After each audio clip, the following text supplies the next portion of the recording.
ملتا جلتا ہے. ابراہیم علیہ السلام کے خد و خال میرے جیسے تھے. ابراہیم علیہ السلام کی چال ڈھال میرے جیسی تھی. ابراہیم علیہ السلام کے نین نقش اور چہرے کی رنگت میرے جیسی تھی. انہیں دیکھنے کا شوق ہے تو مجھے دیکھ لو. کیا ہے؟ مجھے دیکھ لو. پھر صحابہ کرام سے پوچھا گیا یا رسول اللہ آپ اپنے چہرے کے بارے میں بتائیں, ہمیں دکھائیں. جب صحابہ نے دیکھا تو حضرت حسان بن ثابت نے کیا کہا, خلقتا مبرا من کل عیب کانک قد خلقتا کما تشاء. یا رسول اللہ آپ کو رب کائنات نے ہر عیب سے پاک بنایا ہے, اور آپ کے چہرے کی کیا صفت بیان کرے, جیسے آپ نے چاہا رب نے ویسا بنایا. اور لم ارا قبلہ ولا بعدہ مثلہ. یا رسول اللہ آپ جیسا نہ آپ سے پہلے کوئی آیا ہے, نہ آپ کی موجودگی میں آیا ہے, نہ آپ کے بعد ہم نے کبھی دیکھا, کوئی نہیں آیا. تو جب آپ جیسا کوئی نہیں تو آپ کے جد امجد ابراہیم علیہ السلام جیسا بھی کوئی نہیں ہوگا, وہ بھی اپنی مثل خود ہے. حضرت جابر رضی اللہ تعالیٰ عنہ سے پوچھا گیا تو وہ فرمانے لگے, جامع ترمذی کی روایت, کہنے لگے کہ حضور علیہ السلام نے سرخ رنگ کا جبہ پہنا تھا اور رات کے وقت میں کاشانہ نبوت سے باہر آئے, اور میں بھی اچانک گھر سے باہر آیا. جب میں نے دیکھا کہ 14ویں کا چاند پوری آب و تاب پر ہے, ادھر تاجدار کائنات سرخ جبہ پہن کے آئے ہیں, کہا میں کبھی 14ویں کے چاند کو دیکھتا تھا, کبھی آمینہ کے چاند کو دیکھتا تھا, کہا ٹکٹکی باندھ کر دیکھا, جی بھر کے دیکھا اور خوب دیکھا. کہا میں دیکھتا گیا, دیکھتا رہا, بالآخر میں فیصلہ کرنے میں مجبور ہو گیا کہ 14ویں کا چاند یہ آمینہ کے چاند کے سامنے کچھ نہیں ہے. آمینہ کے چاند کا حسن 14ویں کے چاند سے بھی اوپر.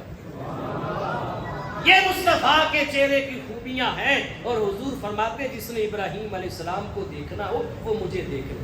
آخری بات اور بات ختم. حدیث پاک میں یہ بھی ہے, حضور علیہ السلام نے فرمایا کہ حضور علیہ السلام کو تمام انبیاء علیہ السلام کے بھی امام ہیں, سب انبیاء سے افضل ہیں. کسی کے ذہن میں سوال بھی آ سکتا ہے کہ حضور علیہ السلام کے بعد پھر سارے انبیاء میں افضل کون ہے؟ حضور علیہ السلام کے بعد سارے انبیاء میں افضل کون ہے؟ تو سنیں, اس کا جواب یہ ہے, حضور علیہ السلام کل انبیاء میں افضل و اعلیٰ ہیں. حضور علیہ السلام کے بعد سارے انبیاء میں افضل حضرت ابراہیم علیہ السلام. حضور علیہ السلام کے بعد سارے انبیاء میں افضل ابراہیم علیہ السلام ہے. اللہ تبارک و تعالی ابراہیم علیہ السلام کی بارگاہ سے ہم سب کو فیض نصیب فرمائے.